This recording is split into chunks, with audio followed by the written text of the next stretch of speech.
సత్య జ్ఞానమున నీ అండ పొందితిమి.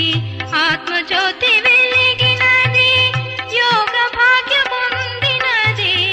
ఆత్మజ్యోతి వెలిగినది, యోగ భాగ్యముందినది.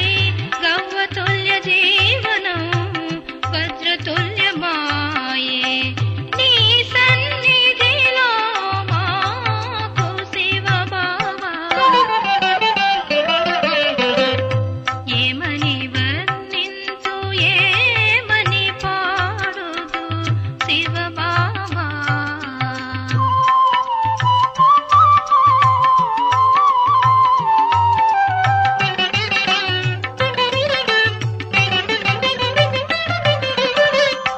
సత్యం శివం సుందరమైన నీ స్మృతియే మా జీవన పథమైన.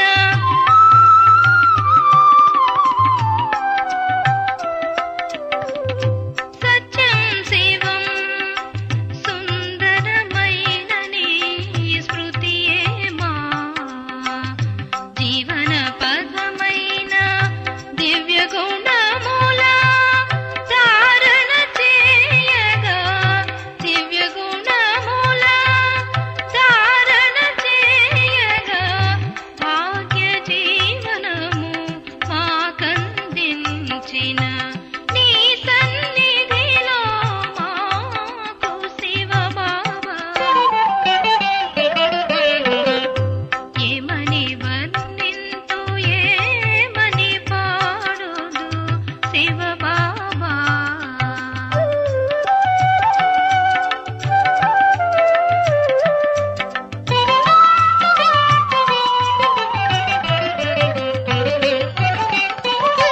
అమృత వేళ బాబా నీ దివ్య దృష్టి, అమృత బిందువులై మమ్మలరించు.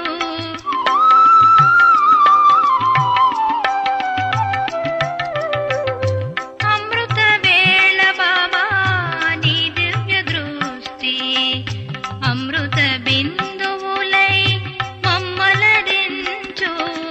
బాధల భారము దూరము చేయు, బాధల భారము దూరము చేయు.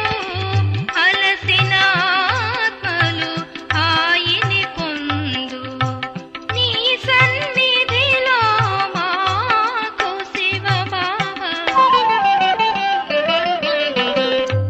ఏమని వర్ణింతు, ఏమని పాడుదు, ఎంత భాగ్యమో మాకు దొరికినది శివ బావా. నీ ప్రేమ పెన్నిధి, సత్యమైన సన్నిధి. నీ ప్రేమ పెన్నిధి, సత్యమైన సన్నిధి మాకు శివ బావా. ఏమని వర్ణింతు, ఏమని పాడుదు శివ బావా, శివ బావా.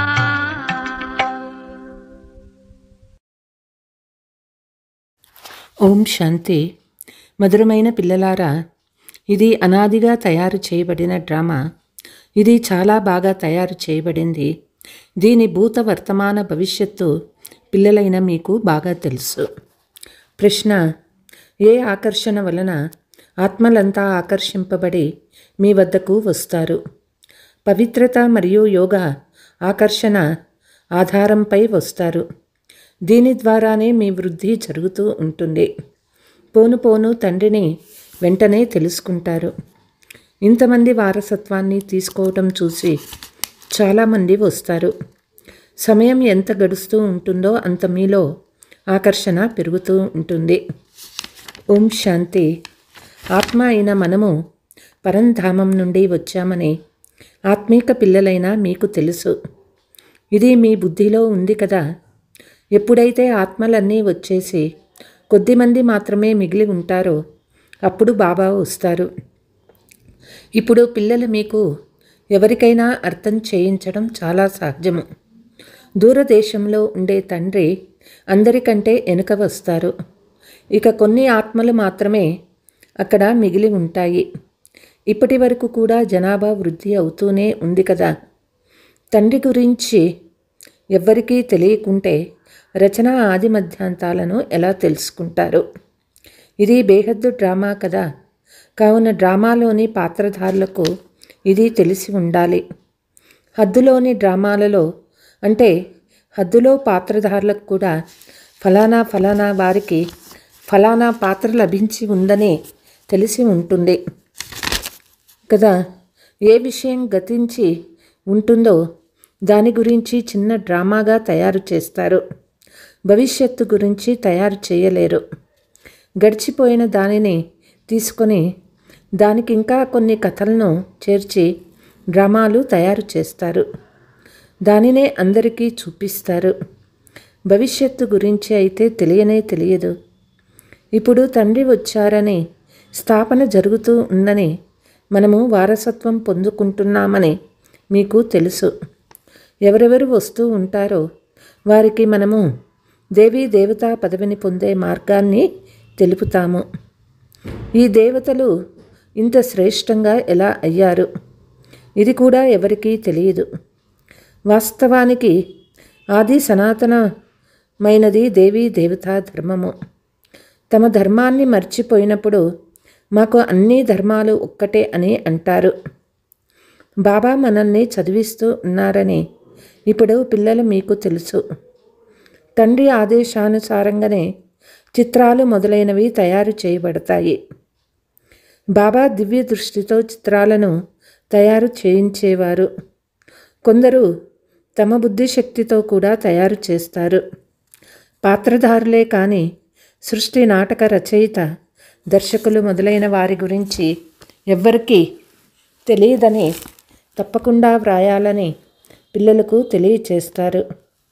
తండ్రి ఇప్పుడు నూతన ప్రపంచము, నూతన ధర్మాన్ని స్థాపన చేస్తూ ఉన్నారు. పాత ప్రపంచం నుండి కొత్త ప్రపంచం తయారవుతుంది. ఇది కూడా బుద్ధిలో ఉండాలి. పాత ప్రపంచంలోనే తండ్రి వచ్చి మిమ్మల్ని బ్రాహ్మణులుగా చేస్తారు. బ్రాహ్మణులే తిరిగి దేవతలుగా అవుతారు. ఈ యుక్తి ఎంత బాగుందో గమనించండి. భలే, ఇది అనాదిగా తయారైన డ్రామా, కానీ చాలా బాగా తయారైంది. తండ్రి చెప్తూ ఉన్నారు, మీకు గుహ్యమైన విషయాలను ప్రతిరోజు వినిపిస్తూ ఉంటాను. ఎప్పుడు వినాశం ప్రారంభమైనప్పుడు పిల్లలైన మీకు గతించిన పూర్తి చరిత్ర అంతా తెలుస్తుంది. మళ్ళీ సత్యయుగానికి వెళ్ళినట్లయితే గడిచిపోయిన చరిత్ర కొద్దిగా కూడా గుర్తు ఉండదు. ప్రాక్టికల్గా పాత్ర చేస్తూ ఉంటారు. గతాన్ని ఎవరికి వినిపిస్తారు? ఈ లక్ష్మీనారాయణలకు గతాన్ని గురించి బొత్తిగా తెలియదు. వినాశనం ఎలా జరుగుతుందో, రాజ్యం ఎలా ఉంటుందో, భవనాలు ఎలా నిర్మిస్తామో, గతము, వర్తమానము, భవిష్యత్తులన్నీ మీ బుద్ధిలో ఉన్నాయి. భవనాలు తప్పకుండా తయారవుతాయి కదా. స్వర్గ దృశ్యాలే వేరుగా ఉంటాయి. ఎలా ఎలా పాత్రను అభినయిస్తూ ఉంటామో అన్నీ తెలుస్తాయి. దీనిని అనవసరంగా రక్త నదులు ప్రవహించే ఆట అని అంటారు. అనవసరంగా నష్టము కలుగుతూ ఉంటుంది కదా. భూకంపాలు వస్తాయి, తద్వారా ఎంత నష్టం సంభవిస్తుంది. బాంబులు వేస్తారు, ఇది అనవసరం కదా. ఎవ్వరూ ఏమీ చేయరు. వినాశనమైంది, తప్పకుండా మారణ హోమం జరిగింది. విశాల బుద్ధి కలిగిన వారు తెలుసుకుంటారు. ఇటువంటి డ్రామా కూడా తయారు చేస్తారు. ఇది అర్థం చేసుకోగలరు కూడా. ఏదో సమయంలో ఎవరి బుద్ధిలోనో టచ్ అవుతుంది. మీరు ప్రాక్టికల్గా ఉన్నారు.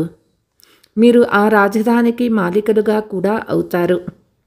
ఇప్పుడు ఈ కొత్త ప్రపంచంలోకి తప్పకుండా వెళ్ళాలని మీకు తెలుసు. ఎవరైతే బ్రాహ్మణులుగా అవుతారో, బ్రహ్మ ద్వారా లేక బ్రహ్మ కుమారీల ద్వారా జ్ఞానాన్ని తీసుకుంటారో వారు అక్కడికి వచ్చేస్తారు. మీ గృహస్థ వ్యవహారంలోనే ఉంటారు కదా. చాలామందిని గురించి తెలుసుకోలేరు కూడా. సేవా కేంద్రాలకు ఎంతోమంది వస్తారు. అందరూ జ్ఞాపకం కూడా ఉండరు. ఎంతోమంది బ్రాహ్మణులు ఉన్నారు. వృద్ధి అవుతూ అవుతూ లెక్కలేనంతమంది అవుతారు. ఖచ్చితమైన లెక్క తీయలేరు. ఖచ్చితంగా మా ప్రజలు ఎంతమంది ఉంటారో రాజుకు తెలియదు. భలే జనాభా లెక్కలు మొదలైనవన్నీ తయారు చేస్తారు. అయినా వ్యత్యాసం ఉంటుంది. ఇప్పుడు మీరు కూడా విద్యార్థులే, ఇతను కూడా విద్యార్థియే.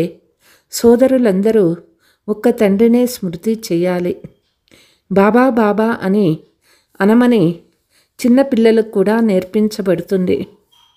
ముందు ముందు తండ్రిని వెంటనే తెలుసుకోగలరని మీకు తెలుసు. ఇంతమంది ఆస్తి తీసుకుంటూ ఉండడం చూసి చాలామంది వస్తారు. ఎంత ఆలస్యం జరుగుతుందో అంత మీలో ఆకర్షణ పెరుగుతూ ఉంటుంది. పవిత్రంగా అవ్వడం వల్ల మీలో ఆకర్షణ ఉంటుంది. ఎంత యోగంలో ఉంటారో అంత ఆకర్షణ ఉంటుంది. ఇతరులను కూడా ఆకర్షిస్తారు. తండ్రి కూడా ఆకర్షిస్తారు కదా. చాలా వృద్ధి జరుగుతూ ఉంటుంది. దాని కొరకు యుక్తులు కూడా రచించబడతాయి. గీతా భగవానుడు ఎవరు? కృష్ణుని స్మృతి చేయడం చాలా సులభము. వారు సాకార రూపం కదా. నన్ను స్మృతి చేయండి అని నిరాకార తండ్రి చెప్తూ ఉన్నారు. ఆధారమంతా ఈ స్మృతి పైనే ఉంది. అందుకే బాబా చెప్తారు, ఈ విషయం గురించే అందరి చేత వ్రాయిస్తూ ఉండండి. పెద్ద పెద్ద లిస్టు తయారు చేసినట్లయితే మనుషులకి తెలుస్తుంది. బ్రాహ్మణులైన మీరు పక్కా నిశ్చయ బుద్ధి కలవారిగా అయినప్పుడు వృక్షం వృద్ధి చెందుతూ ఉంటుంది. మాయా తుఫాన్లు కూడా చివరి వరకు వస్తాయి. విజయం పొందుకున్న తర్వాత పురుషార్థం ఉండదు, మాయా ఉండదు. స్మృతిలోనే ఎక్కువగా ఓడిపోతారు. మీరు యోగములో ఎంత శక్తిశాలిగా ఉంటారో అంత ఓడిపోకుండా ఉంటారు. ఇప్పుడు రాజధాని స్థాపన అవుతూ ఉన్నది. పిల్లలకు నిశ్చయం ఉన్నది. మా రాజ్యం వస్తుంది. మేము వజ్ర వైడూర్యాలను ఎక్కడ నుండి తెస్తాము? గనులన్నీ ఎక్కడ నుండి వస్తాయి? ఇవన్నీ ఉండేది నిజమే కదా. ఇందులో తికమక పడే విషయమే లేదు. ఏం జరగాలో అది ప్రాక్టికల్గా చూస్తారు. స్వర్గం అయితే తప్పకుండా తయారవ్వాలి. ఎవరైతే బాగా చదువుతారో వారికి మేము భవిష్యత్తులో రాకుమారులుగా అవుతాము. వజ్ర వైడూర్యాల భవనాలు ఉంటాయనే నిశ్చయం ఉంటుంది. ఈ నిశ్చయం కూడా సేవాదారీ పిల్లలకు మాత్రమే ఉంటుంది. ఎవరైతే తక్కువ పదవిని పొందేవారుగా ఉంటారో వారికి భవనాలు మొదలైనవి ఎలా నిర్మిస్తామో అనే ఆలోచనలు కూడా ఎప్పుడూ రావు. ఎవరు ఎక్కువగా సర్వీస్ చేస్తారో వారు మహిళల్లోకి వెళ్తారు కదా. దాసదాసీలైతే రెడీగా దొరుకుతారు. సేవాధారి పిల్లలకే ఇలాంటి ఆలోచనలు వస్తాయి. ఎవరెవరు మంచి సర్వీస్ చేస్తారో వారు పిల్లలకి కూడా తెలుసు. చదివిన వారి ముందు మేము బరువులు మోస్తామని కూడా తెలుసు. ఉదాహరణకి ఈ బాబా ఉన్నారు. బాబాకు ఆలోచన ఉంటుంది. వృద్ధుడు బాలుని సమానంగా తయారయ్యారు కనుక ఇతని పనులు కూడా బాలకుని వలె ఉంటాయి. పిల్లల్ని చదివించడం, నేర్పించటం ఇదొక్కటే వారి కర్తవ్యము. విజయమాలలో మణులుగా అవ్వాలి అంటే పురుషార్థం కూడా చాలా చేయాలి. చాలా మధురంగా అవ్వాలి. శ్రీమతాన్ని అనుసరించాల్సి ఉంటుంది. అప్పుడే ఉన్నతంగా అవుతారు. ఇది అర్థం చేసుకోవలసిన విషయం కదా. తండ్రి చెప్తారు, నేను ఏదైతే వినిపిస్తానో దానిపై నిర్ణయం తీసుకోండి. ముందు ముందు మీకు ఇంకా సాక్షాత్కారాలు అవుతూ ఉంటాయి. సమీపానికి వచ్చే కొలది జ్ఞాపకం వస్తూ ఉంటుంది. మన రాజధాని నుండి వచ్చి 5000 సంవత్సరాలు అయింది. 84 జన్మల చక్రాన్ని తిరిగి వచ్చాము. వాస్కోడి గామా ప్రపంచాన్ని చుట్టి వచ్చాడని అంటారు. మీరు ఈ ప్రపంచంలో 84 జన్మల చక్రాన్ని చుట్టి వచ్చారు. ఆ వాస్కోడి గామా ఒక్కడే వెళ్ళాడు కదా. మీకు 84 జన్మల రహస్యాన్ని అర్థం చేయించే వీరు కూడా ఒక్కరే. వంశం నడుస్తుంది కనుక మాలో ఎటువంటి దేహాభిమానం లేదు కదా, కంగు తినడం లేదు కదా, ఎక్కడా పాడవడం లేదు కదా. లోపల పరిశీలించుకోవాలి. మీరు యోగబలంతో ఉంటే, శివబాబాని స్మృతి చేస్తూ ఉంటే మిమ్మల్ని ఎవ్వరూ చెంపదెబ్బ మొదలైనవి వేయలేరు. యోగబలమే డాలు వంటిది. ఎవ్వరూ ఏమీ చేయలేరు. ఒకవేళ ఎవరైనా దెబ్బతిన్నారంటే తప్పకుండా దేహాభిమానం ఉంటుంది. ఆత్మాభిమాని ఎవ్వరూ దెబ్బ వేయలేరు. తప్పు తనదే అయి ఉంటుంది. ఆత్మాభిమానివి ఎవ్వరూ ఏమీ చేయలేరని వివేకం చెప్తుంది. కనుక ఆత్మాభిమానిగా అయ్యే ప్రయత్నం చేయాలి. అందరికీ సందేశం కూడా ఇవ్వాలి. భగవానువాచ మన్మనాభవ. ఏ భగవంతుడు ఇది కూడా పిల్లలైన మీరు అర్థం చేయించాలి. ఈ ఒక్క విషయమే ద్వారానే మీకు విజయం కలుగుతుంది. పూర్తి ప్రపంచంలోని మనుషుల బుద్ధి కృష్ణ భగవానువాచ అని ఉంది. ఎప్పుడు మీరు అర్థం చేయిస్తారో అప్పుడు విషయం సరిగ్గానే ఉంది అని అంటారు. కానీ ఎప్పుడు మీలాగే అర్థం చేసుకుంటారో అప్పుడు బాబా ఏం నేర్పిస్తూ ఉన్నారో అది సరి అయినదని చెప్తారు. నేను ఇలా ఉన్నాను, నన్ను ఎవరూ తెలుసుకోలేరు అని కృష్ణుడు ఎప్పుడూ చెప్పడు. కృష్ణుడైతే అందరికీ తెలుసు. కృష్ణుని తన ద్వారా భగవంతుడు చెప్పడం కూడా జరగదు. కృష్ణుడు సత్యయుగంలో ఉంటాడు. అక్కడకు భగవంతుడు ఎలా వస్తాడు? భగవంతుడు పురుషోత్తమ సంగమ యుగంలోనే వస్తారు. కనుక మీరు అనేక మంది ద్వారా వ్రాయిస్తూ ఉండండి. మీ వద్ద ఇలాంటి పెద్ద పుస్తకం ముద్రింపబడి ఉండాలి. అందులో అందరూ వ్రాసినవి ఉండాలి. ఇంతమంది ఇలా వ్రాయడాన్ని చూసినప్పుడు వారు కూడా వ్రాస్తారు. తర్వాత మీ వద్ద గీతా భగవంతుడు ఎవరు అనే విషయంపై అనేక మంది అభిప్రాయాలు ఉంటాయి. సర్వశ్రేష్టమైన వారు తండ్రి మాత్రమే, కృష్ణుడు సర్వశ్రేష్ఠుడు కాడు అని పైన కూడా వ్రాయబడి ఉండాలి. కృష్ణుడు ఉన్నతమైన వాడు కాడు. నన్ను ఒక్కరినే స్మృతి చేయండి అని ఎప్పుడూ చెప్పలేదు. బ్రహ్మ కంటే శ్రేష్టమైన వారు భగవంతుడు కదా. ఇదే ముఖ్యమైన విషయము. ఇందులోనే అందరూ దివాళా తీస్తారు. ఇక్కడే కూర్చోవాలని బాబా చెప్పరు.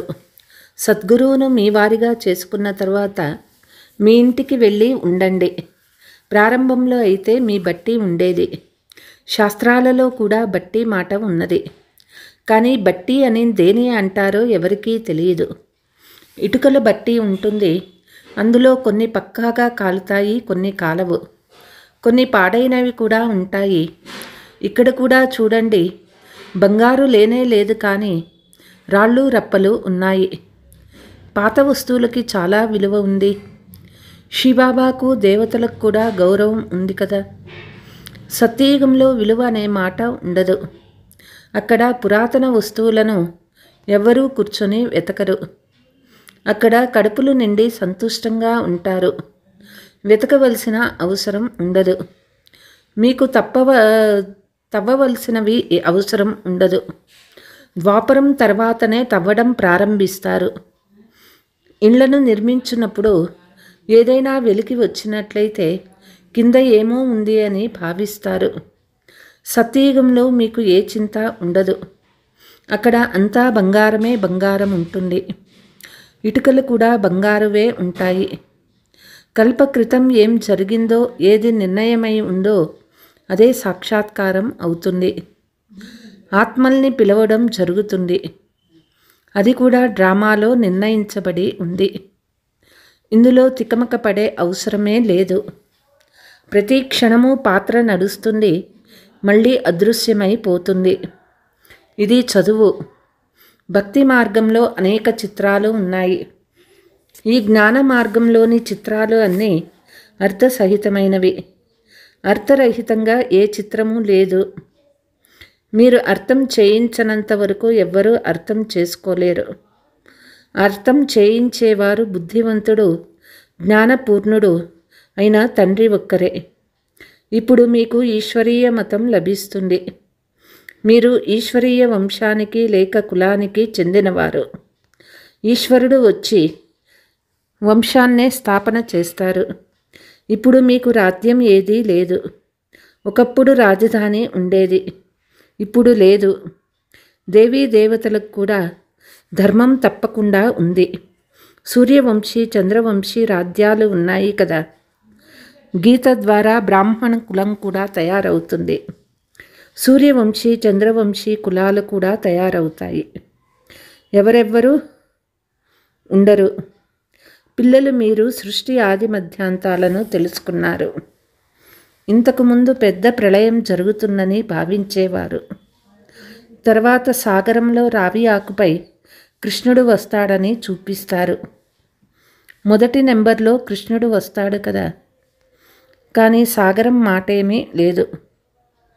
ఇప్పుడు పిల్లలు, మీకు చాలా మంచి వివేకం లభించింది.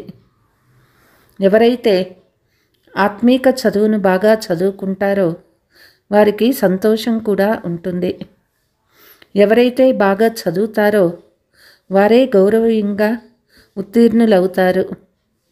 ఒకవేళ ఎవరితోనైనా మనస్సు జోడింపబడి ఉంటే చదువుకునే సమయంలో కూడా వారు గుర్తు వస్తూ ఉంటారు. బుద్ధి అక్కడకు వెళ్ళిపోతుంది. కనుక చదువు ఎల్లప్పుడూ బ్రహ్మచర్యంలోనే చదువుకుంటారు. ఒక్క బాబా పైకి తప్ప బుద్ధి వేరెక్కడకు వెళ్ళరాదని ఇక్కడ మీకు అర్థం చేయించబడుతుంది. చాలామందికి పాత ప్రపంచం గుర్తుకొస్తుందని తెలుసు. అప్పుడు ఇక్కడ కూర్చొని ఉన్నా వినరు. భక్తి మార్గంలో కూడా ఇలా జరుగుతుంది. సత్సంగంలో కూర్చొని ఉన్న బుద్ధి ఎక్కడికెక్కడికో పరిగెడుతూ ఉంటుంది. ఇది అతి కఠినమైన శక్తివంతమైన పరీక్ష. కొందరు కూర్చొని ఉన్నా వినరు. కొంతమంది పిల్లలకు సంతోషం కలుగుతుంది. ఎదురుగా సంతోషంగా ఊగుతూ ఉంటారు. బుద్ధి తండ్రి జతలో ఉంటే అంతుమతి సోగతి అవుతుంది. దీని కొరకు చాలా పురుషార్థం చేయాలి. ఇక్కడ మీకు చాలా ధనము లభిస్తుంది. అచ్చా, मीठे मीठे सिकीलते बच्चों प्रति मात पिता बाप दादा का याद प्यार और गुड मॉर्निंग। रूहानी बाप की रूहानी बच्चों को नमस्ते। हम रूहानी बच्चों की रूहानी मात पिता बाप दादा को याद प्यार गुड मॉर्निंग डबल नमस्ते। धारणा, విజయమాలలో మణిగా అవ్వాలి అంటే మంచి పురుషార్థం చేయాలి. చాలా మధురంగా అవ్వాలి. శ్రీమతంని అనుసరించాలి. యోగమే సురక్షితంగా ఉండేందుకు డాలు. కాబట్టి యోగ బలంను జమ చేసుకోవాలి. ఆత్మాభిమానులుగా అయ్యేందుకు పూర్తిగా ప్రయత్నం చేయాలి. వరదానము, విశేషత అనే మాట యొక్క స్మృతి ద్వారా సంపూర్ణత యొక్క గమ్యాన్ని ప్రాప్తి చేసుకునే స్వపరివర్తక్ భవ. సదా నేను ఒక విశేషమైన ఆత్మను, విశేష కార్యానికి నిమిత్తము, అంతేకాక విశేషతలను చూపించే ఆత్మను అనే స్మృతిలో ఉండాలి. విశేషత అనే మాటను విశేషంగా గుర్తుంచుకోండి. మాట్లాడేది కూడా విశేషంగా, చూసేది కూడా విశేషంగా, చేసేది కూడా విశేషంగా, ఆలోచించేది కూడా విశేషమే. ప్రతి విషయంలో విశేషము అనే మాటను తీసుకురావడం వల్ల సహజంగా స్వపరివర్తకుల నుండి విశ్వపరివర్తకులుగా అయిపోతారు.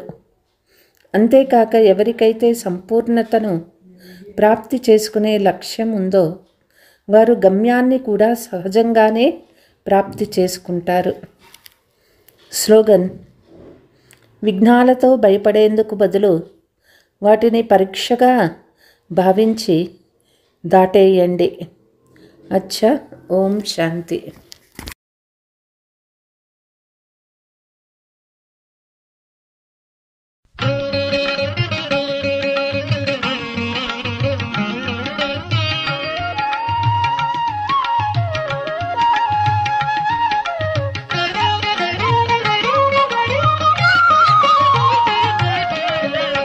స్వరముల సమ్మేళనం స్వరముల సమ్మేళనం మురళీగానం స్వరముల సమ్మేళనం సుస్వరముల సమ్మేళనం మురళీగానం శాస్త్రాల సమ్మేళనం సకల శాస్త్రాల సమ్మేళనం గీతాజ్ఞానం స్వరముల సమ్మేళనం సుస్వరముల సమ్మేళనం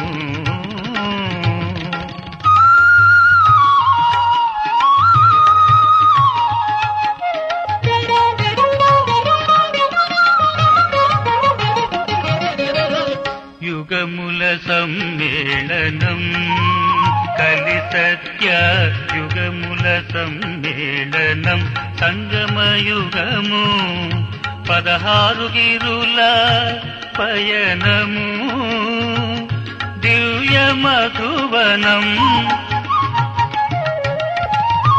ఆత్మ పరమాత్మల సంగమం వరదాన భాగ్యం స్వరముల సమ్మేళనం సుస్వరముల సమ్మేళనం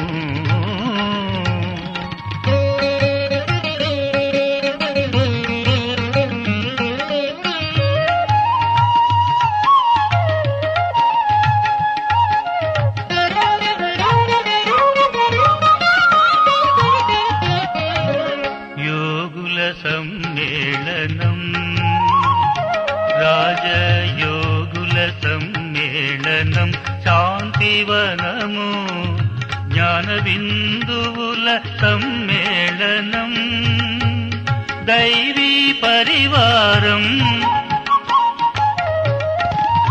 త్యాగతపస్సుల సంకేతము బాబా నిలయం స్వరముల సమ్మేళనం సుస్వరముల సమ్మేళనం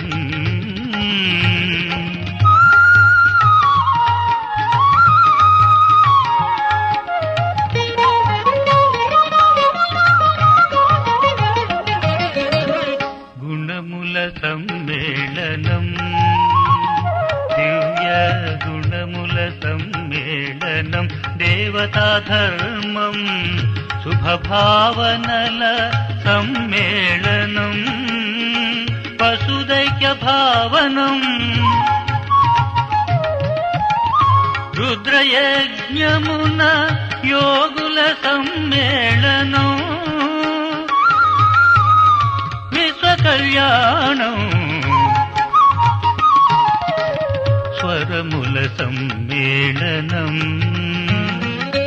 సుస్వరముల సమ్మేళనం మురళీగానం శాస్త్రాల సమ్మేళనం సకల శాస్త్రాల సమ్మేళనం గీతాజ్ఞానం స్వరముల సమ్మేళనం సుస్వరముల సమ్మేళనం